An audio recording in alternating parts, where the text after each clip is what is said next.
After watching HTC's live stream a few days ago about their brand new headset, the Vive Flow, I feel like I've had enough time to properly digest all the information, learn a little bit more from online sources to definitively say the HTC Vive Flow is going to fail. And here's why.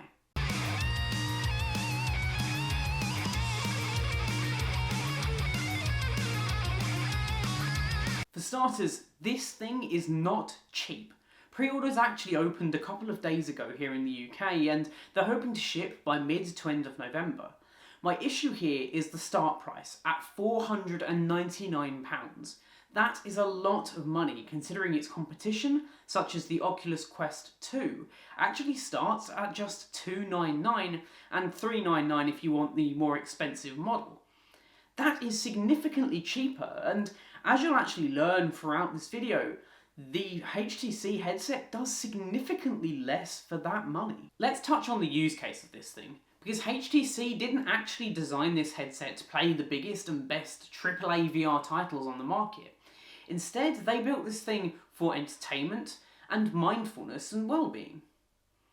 Yeah, this thing is basically an Oculus Go. It tethers to your smartphone and allows you to stream all of your favourite video content, as well as playing a very specific set of curated apps for the headset. All of these focus primarily on either social gatherings through Vive's Sync platform or mindfulness and meditation. During the live event, there was a lot of talk about how modern life can be pretty stressful, and I agree.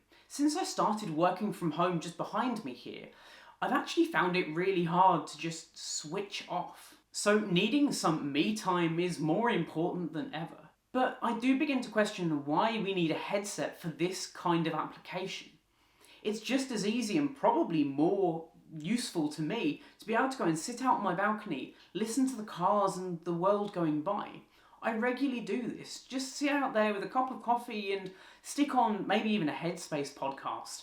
That is just as useful to me as being able to sit down and go into a virtual environment where I can meditate or go to my favourite place such as a coffee shop. This, to me, feels like a use case that really didn't need technology.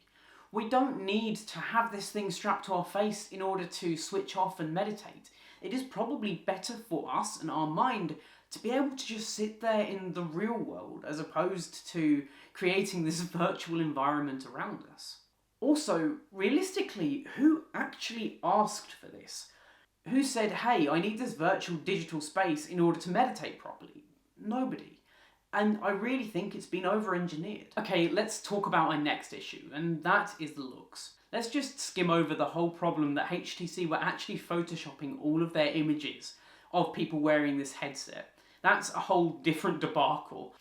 But let's actually look at these immersive glasses, and that's what HTC are calling them. These aren't a VR headset, these are immersive glasses. With its copper front, it is very steampunk and a quite acquired taste, I feel. I feel like this is the kind of device you won't want to go out and actually use in public.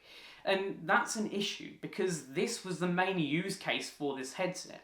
To be able to go on longer flights and stick this headset on and watch a favourite film, or just be away from that plane for a little bit. I feel like if you did wear these out in public, you would probably just be laughed at and ridiculed for just how ridiculous they actually look. But maybe that's just me. My style is very, very different to what this headset is portraying. If you don't agree with me and you think these things look good, then let me know in the comment section down below. And of course, while you're down there, why not hit subscribe as well? We are getting so close to our goal of 2,000 subscribers by the end of 2021. Anything you guys can do to help out with that is greatly appreciated. And if you do subscribe, I will be your BFF. Specs aren't technically one of the redeeming factors of this headset. It weighs about 189 grams, which is significantly lighter than its competition and actually probably lighter than most of your smartphones. We'll understand why it's so light a little bit later in this video, and it's a caveat. The optics are also slightly different to many of the other VR headsets on the market. These are pancake lenses. They're much smaller and lighter than many other lenses you'll find, and are very, very good for reducing glare. So when you're actually viewing media and videos on this, it will probably look significantly better than it would on Fresnel lenses. Each lens is 1600 by 1600 pixels. This is not the highest resolution, but it's certainly enough to get by, especially when viewing that content. One of the really interesting things is the individual dioptic adjustments. Basically, when you get a prescription, it might be that one of your eyes is stronger than the other. In my case, one of them is slightly longer sighted than the other. So what you can actually do is adjust the dioptics of each lens individually, meaning you will always get the perfect sharpness to your image no matter what your prescription is. But on that note, IPD is an incredibly important thing when you're looking at VR headsets. It basically means how close or far away your eyes are from each other. If you can't get your IPD right, then the image simply won't look right. And many headsets in the past have had ways to actually adjust the lenses to bring in or out that IPD. On the Flow, there is no way to do this. It is at a fixed IPD length, which is fine for maybe 90% of the people. 10% though will find that this image does not look sharp, it does not look clear, and they might not even see anything at all. It's a real problem, and if you're in that 10%, the Flow just simply won't work for you. Controlling this headset is simply another reason why I think this thing is going to fail. Inside of the box, there's actually no controller. You are required to tether this thing to your phone, and then use your phone as the controller. It basically uses the gyros to allow you to use a laser pointer, and you can also use gestures on the phone screen. At the end of the day, I really do fail to see any kind of advantage of using this headset over just viewing the content on your phone. You're already having to use the phone to control this device and tether it. So why should I use this thing that's strapped to my face when I'm already using the thing that the content's on anyway? It seemed very backwards to me, but maybe I'm just not fully getting the idea behind the Flow. To give HTC some credit though, behind that copper front there are actually two cameras which allow for currently 6-off tracking, but they're also looking at hand tracking, very similar to what you'd find on the Oculus Quest. But until that happens, having to tether this to your phone and use your phone as the controller is quite simply annoying. Battery life is another seemingly ridiculous choice for this headset. There is an internal battery, but it's simply not enough.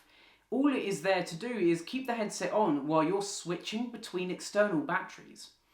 On the right hand side of the headset there's actually a USB-C cable that comes down, which requires you to connect it to an external power source like a battery pack. HTC have said this is to actually keep the weight of the headset down. Though I agree that is nice, it really is not a compromise that I would have accepted.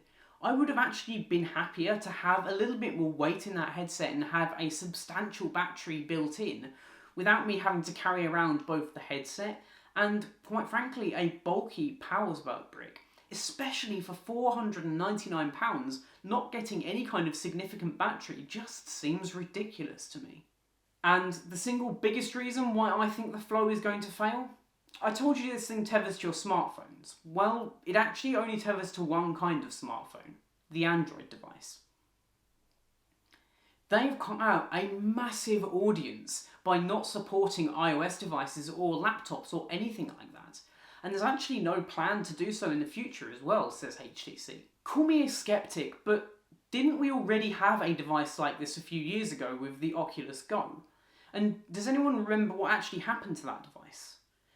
It failed because nobody wanted it, nobody asked for it, and actually its limited content and its limited usability really did fail this device.